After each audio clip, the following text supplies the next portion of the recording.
అచ్చం సినిమాని తలపించే సీన్ రియల్గా ఒకటి జరిగింది. బట్ రియల్ సీన్లో 1,00,000 అయితే రియల్ సీన్లో ఏకంగా 80 లక్షలు. అవును, మీరు వినేది నిజమే, అక్షరాల 80 లక్షలు. ఈ హవాలా మనీ సికింద్రాబాద్ నుంచి కోల్కతాకి సేఫ్గా చేరాలి. మరి హవాలా ర్యాకెట్ సక్సెస్ అయిందా? మధ్యలోనే పోలీసులు చెక్ పెట్టారా? ఒకటి కాదు, రెండు కాదు, అక్షరాల 80 లక్షలు. Route map Secunderabad to Kolkata. కార్లో ఈ క్యాష్ అంతా తరలిపోతోంది. కానీ మధ్యలోనే ప్లాన్ బెడిసికొట్టింది. సరిగ్గా గరికపాడు చెక్ పోస్ట్ దగ్గరికి వచ్చేసరికి పోలీసులు చెక్ పెట్టారు. కార్లో అక్రమంగా తరలిస్తున్న 80 లక్షలను గుర్తించారు. వీటిని చూసి పోలీసులే షాక్ తిన్నారు. ఎందుకంటే ఎలాంటి పేపర్లు లేకుండా 5-10 లక్షలు చెక్ పోస్టుల వద్ద దొరకడం కామన్గానే జరుగుతూ ఉంటుంది. కానీ ఈ మధ్య కాలంలో ఇంత పెద్ద మొత్తంలో డబ్బులు ఎప్పుడూ పట్టుబడలేదు. అసలు ఈ డబ్బంతా ఎక్కడికి తరలిస్తున్నారు? ఇందులో సూత్రధారులెవరు, పాత్రధారులెవరు? ఇదే ఇప్పుడు ఆసక్తికరంగా మారింది. కృష్ణా జిల్లా గరికపాడు చెక్ పోస్ట్ దగ్గర ఈ నోట్ల కట్టలు కలకలం రేపాయి. ఒక కారులో ఏకంగా 80 లక్షల రూపాయలని సీక్రెట్గా తరలిస్తున్నారు. గరికపాడు చెక్ పోస్ట్ దగ్గర జరిగిన తనిఖీల్లో ఈ నగదు పట్టుబడింది. సాధారణంగా చేసే తనిఖీల్లో భాగంగా కార్ని చెక్ చేస్తున్న సమయంలో భారీగా నోట్ల కట్టలు కనిపించాయి. అన్నీ 2,500 నోట్లు. వెంటనే అప్రమత్తమైన పోలీసులు నగదుని తరలిస్తున్న వ్యక్తిని అదుపులోకి తీసుకున్నారు. నగదుతో పాటు కార్ని కూడా స్వాధీనం చేసుకున్నారు.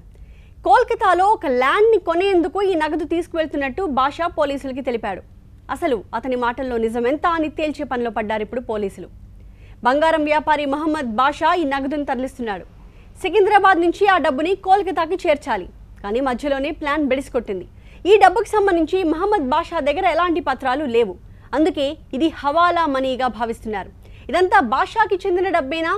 అడ్డదారిలో సంపాదించిన ఈ సొమ్ముని కోల్కతాకి ఎందుకు తరలిస్తున్నాడు? అసలు కోల్కతాలో ఎవరికి ఈ డబ్బు చేర్చాలని చూశారు?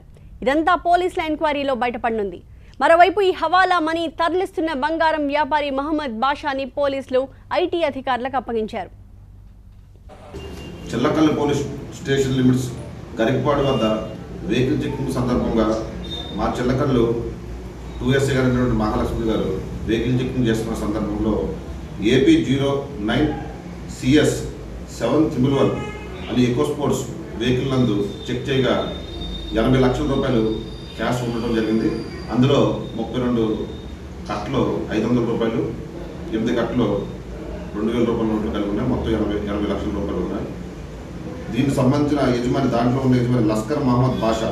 ఇతనికి సికింద్రాబాద్లో గోల్డ్ బెల్ వర్క్స్ అనే షాప్ ఉంది.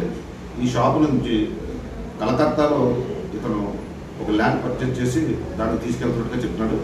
ఈ మనీకి సంబంధించి ఏ విధమైన ఆధారం మనకు చూపించలేకపోయాడు.